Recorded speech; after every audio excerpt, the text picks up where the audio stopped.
Good morning, God's peace to you all. I'm gonna be going into something rather controversial today. It's sad that when we have things that are controversial, but they have been self-evident or at least believed by Christians for many years. We're on page 77, and we are at God's gift of life. You shall not murder. What does this mean? Is everybody there with me? What does this mean? We should fear, love God so that we do not hurt or harm our neighbor in his body, but help and support him in every physical need. Why I say this is controversial is because, and I don't know if it's controversial amongst us necessarily, but it is controversial. There was a recent poll done by Missouri Synod Lutherans, and 47% are pro-choice. That's a pathetic. That's really pathetic. I mean, it not only boggles my mind, but it really hurts me personally. It really hurts me personally. And I know I shouldn't take things personally, but it does. What does God forbid in the fifth commandment? God forbids us to take the life of another person. Murder, abortion, euthanasia, or our own life, suicide. Genesis 9:6. Somebody want to read that? Whoever sheds the blood of man, by man shall his blood be shed, for God made man in his own image. And Matthew 26:52. All who take the sword will perish by the sword. And we have the Bible narratives. We all remember Cain murdered his brother Abel. David murdered Uriah through others, killing through carelessness, and Judas killed himself. At the core of this,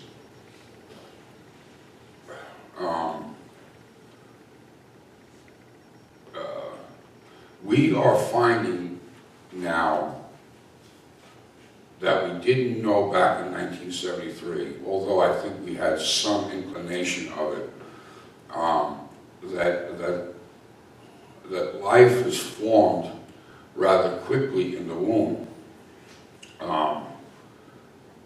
I remember when, I vaguely remember I was in high school at the time. I think I was in high school. Yeah, I was in high school. Well, let's say I was attending high school, but I remember in high school they kept saying that it was a mass of, what did they used to say it was? A mass of cells, and we now know through sonograms we can actually look into the womb of a mother and see the baby like playing, kick in and having a good old time. And I think we've made a dreadful mistake, but nobody wants to admit to it. Politically, morally, theologically, and it's something morally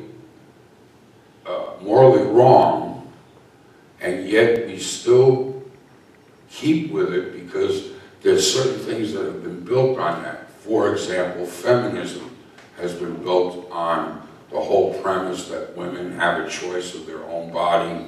Well, no, not really. God has the choice. And not only that, science dictates to us that we at least confront the reality that there's a heartbeat like it, how many weeks? Some of you nurses know how many weeks is a baby's heart beating?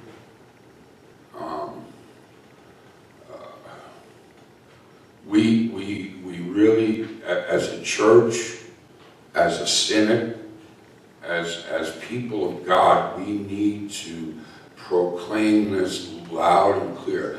Not out of self-righteousness, but out of love. I'm going to tell you a little story, okay? A little story. Back in my bad old days in the Bronx, there was a gal I was dating. How can I put this? There was a girl I was dating, and anyway, I was dating her. We hadn't done anything, and anyway, she was dating somebody else. Well, they remember, and she got pregnant. Her name was, we always refer to her in my family, Tony with an I. She was Italian, Bronx Italian from the word go. I mean, with the gum and the whole thing.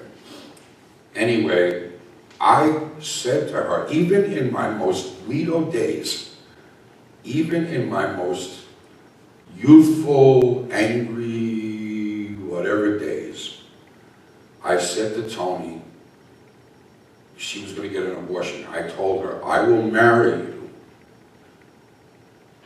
and you got to keep the baby. Well, long and short of it is, I drove her. She decided that she didn't want to do that, and I drove her to the clinic, and she had an abortion. Now, mind you now, you talk about moral dilemmas, okay? If I would have married Tony with an I, my whole life would have been different. I would have had to have stayed in the restaurant business.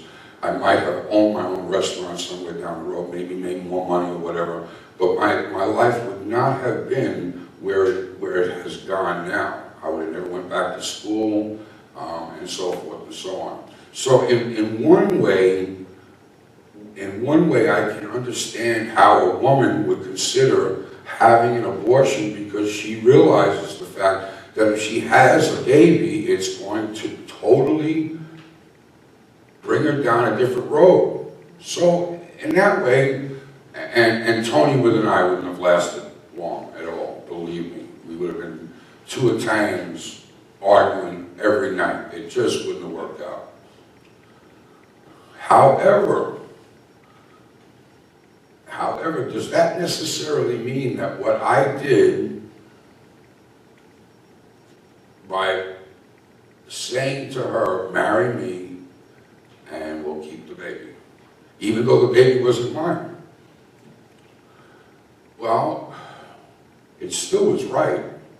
It would have been wrong in some ways, but it would have been right in some. How about if I would have gotten married to Tony with an I, and she would have matured quicker, and I would have matured quicker, and we would have had this little baby, and who knows what would have happened? Who knows what would have happened? Now, my point is that we need to at least adhere to the understanding that God is very, very clear about this in Scriptures. This is not some little nuance that we find in the book of Revelation. You know, it's all over Scriptures. I formed you from your womb. Thou shalt not murder. God gives life. It's in His own image. He takes away life. So my point is, how is it that we as Christians can in some way share this and what do you call it? Well, let me open it up to discussion.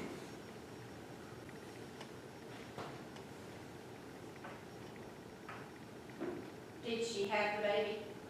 No, she had an abortion. I drove her to the clinic. Yonkers, New York. And after that, I never saw her again. That was the last time I saw her. I took her home, and that was the end of it.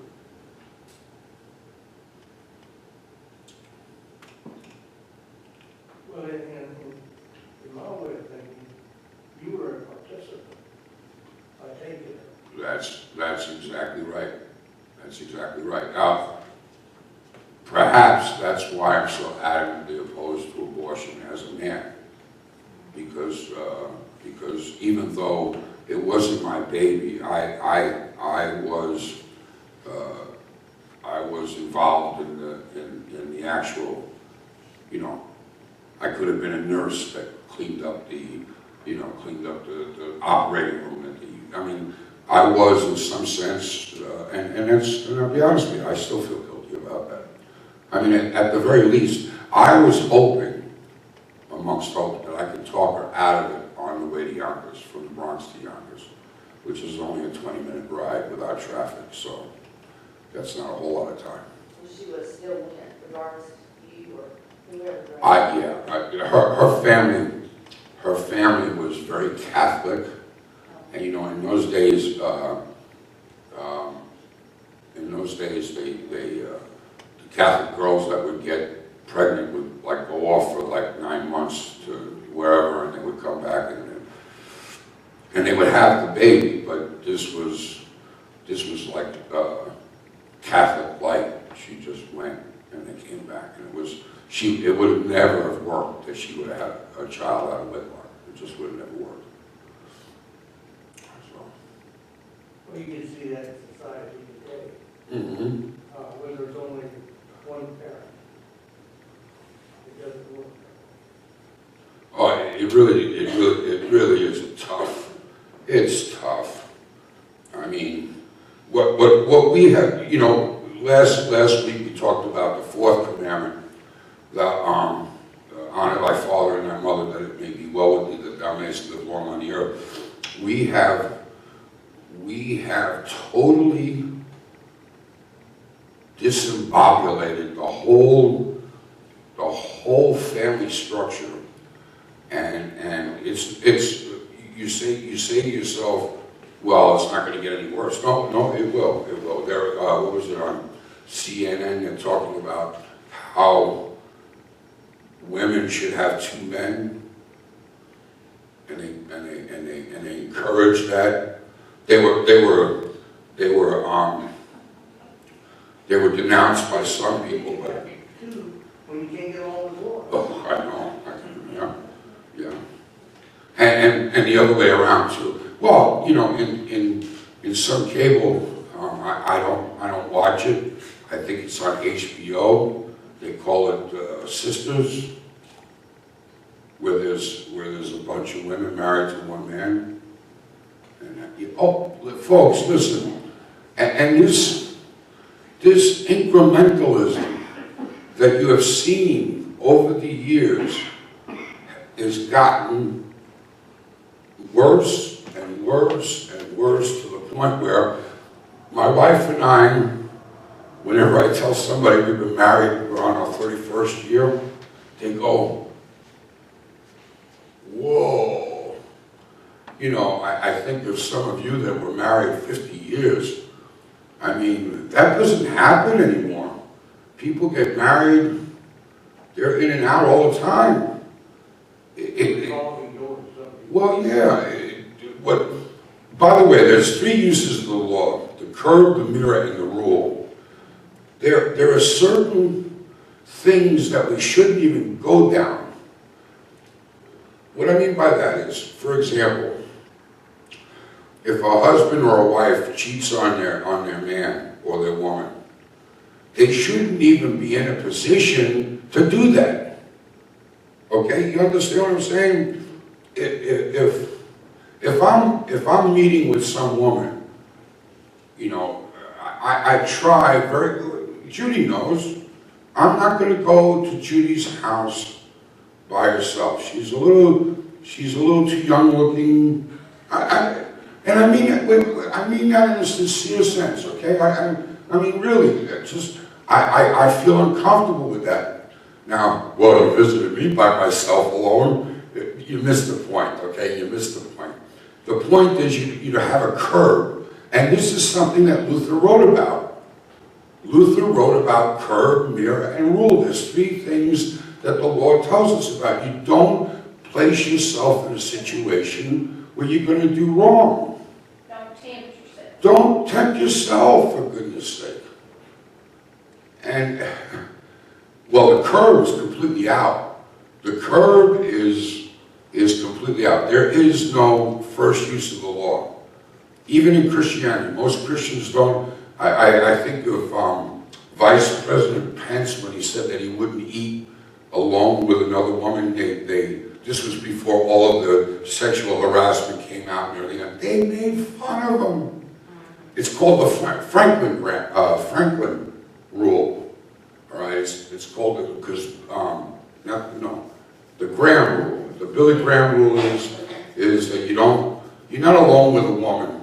Okay. He even said if he was on an elevator and a woman got on, he would come off. Because it's so much easier that way. This way, you know, I wasn't there. I didn't do it. I know I wasn't there. You know, I just wasn't there. So,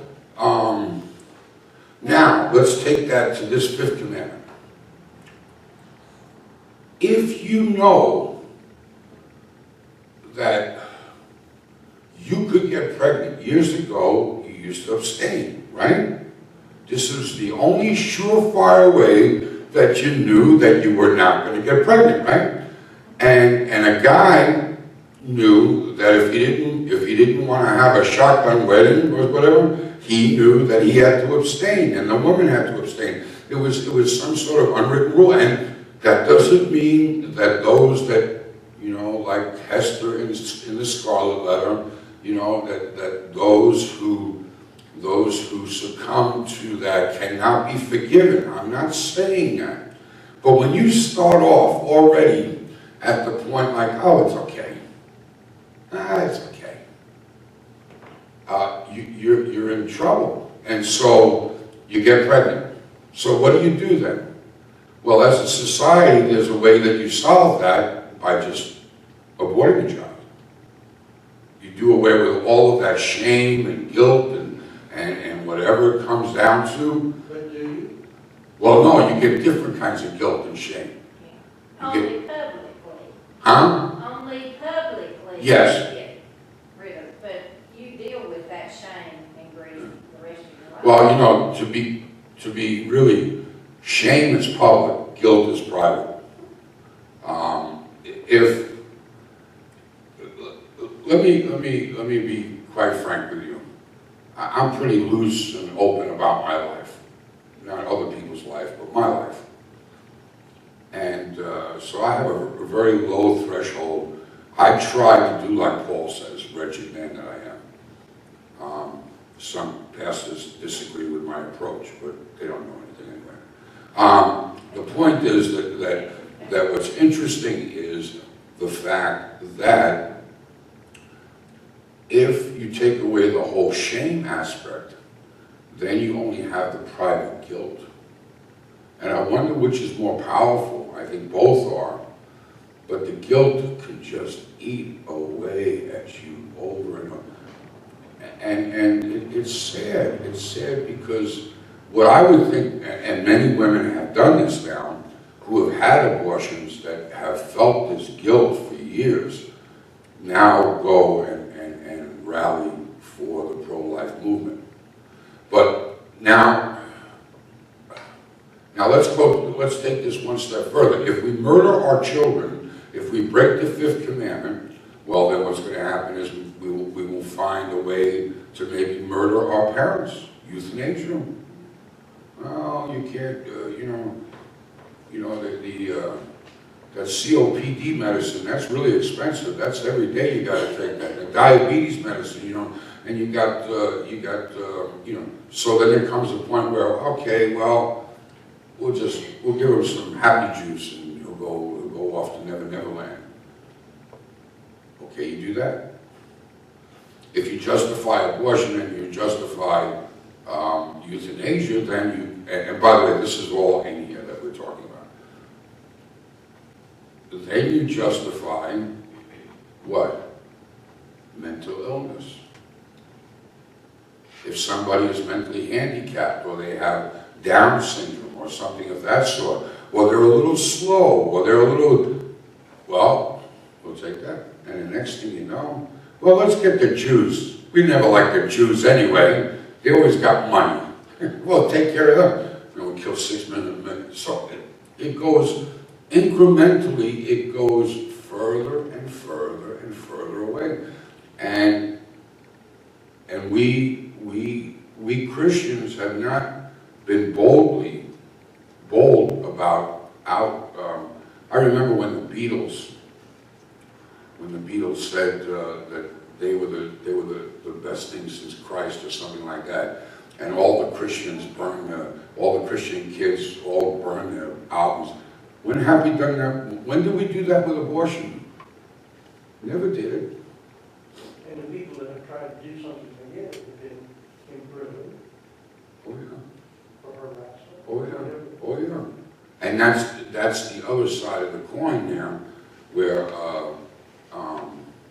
in Canada, for example, the Canadian Lutheran Church of America, the Canadian Lutheran Church, is really struggling with the fact of their hate crime legislation. And even in Indiana, our seminary is having to struggle with the hate crime legislation that's before the legislator of the.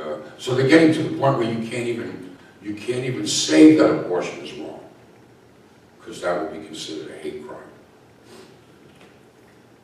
Yeah, oh yeah. So anyway, we've covered basically abortion, and I want to just to cover this on the heading abortion. The living but unborn are persons in the sight of God from the time of conception. Since abortion takes the human life, it is not a moral option except to prevent the death of another person, except for the death of another person, that is the mother. So that would be considered something to the effect of self-defense. But even at that, we need to be careful, because doctors will even widen that and say, well, the mother will not have a good life. It really gets to be in the weeds.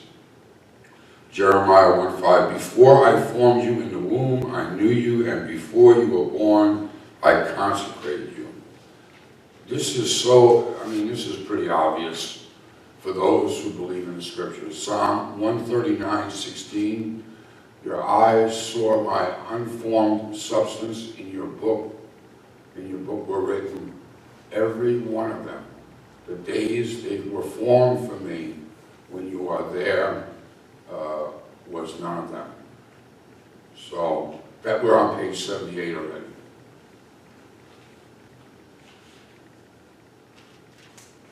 All right, let's go to euthanasia. The severely handicapped, infirmed, helpless, aged are persons in the sight of God with life given by Him and to be ended only by Him. Proverbs 6:16-17. There are six things that the Lord hates, 7 that are abomination to Him: haughty eyes, a lying tongue, and hands that shed innocent blood. Proverbs 31:8, open your mouth for the mute, for the rights of all who are destitute. Proverbs 31:8,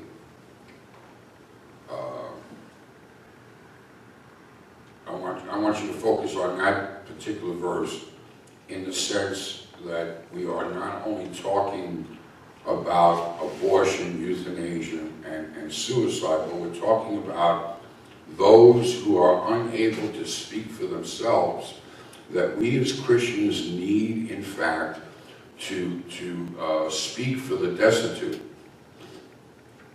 The child in the womb has no voice, has no voting rights, is not even considered a person in the eye. Well, in some states, the personhood starts at, I don't know, the trimester or whatever. But the fact remains that we are their voice. We are their voice. So we need to use our voice. And one of the things that we did last year was put out the crosses, which I think was a good, a symbolic message to those who saw it?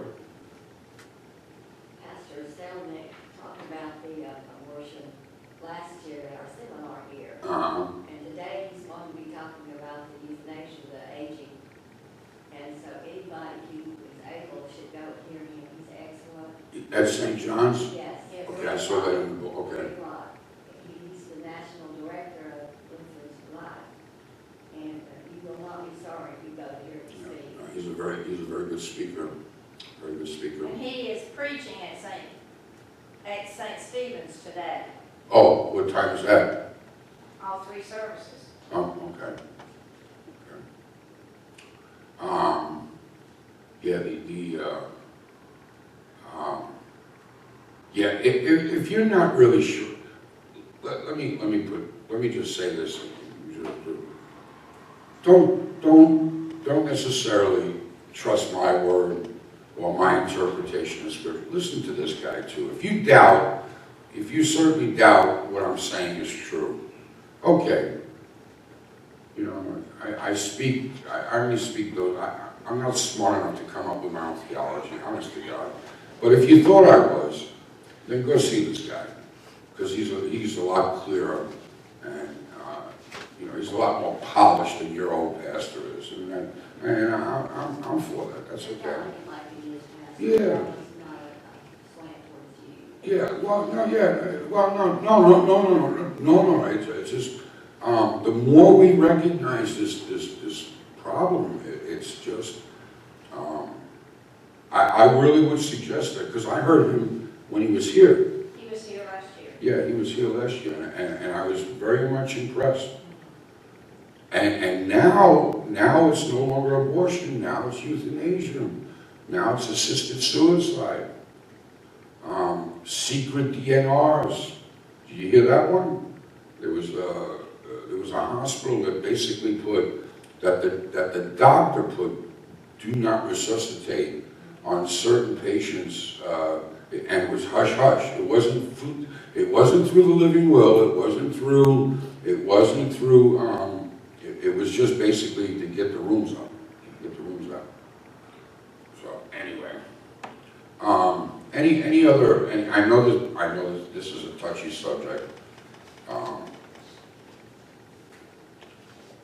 I wish more people would expect, and this is, no, I better not say it. You do, okay, I didn't say it. See, I didn't say it. Let me see. Oh, I want you to, I'll make mention of this, but keep my wife in your prayers. She's got some issues with her knee that really is starting to hurt, and she's got some issues also with some other things, which I can't get into, but keep my wife in your prayers. She's a good lady. And my mother has that macular degeneration, and she's had treatment for it, but now it's in the other eye, and I think it's a lot worse than it was before. So my mother's kind of scared that she's going to go blind. So anyway, let's bow our heads and say the Lord's Prayer together. Our Father, who art in heaven, hallowed be thy name. Thy kingdom come, thy will be done on earth as it is in heaven. Give us this day our daily bread, and forgive us our trespasses, as we forgive those who trespass against us. And lead us not into temptation,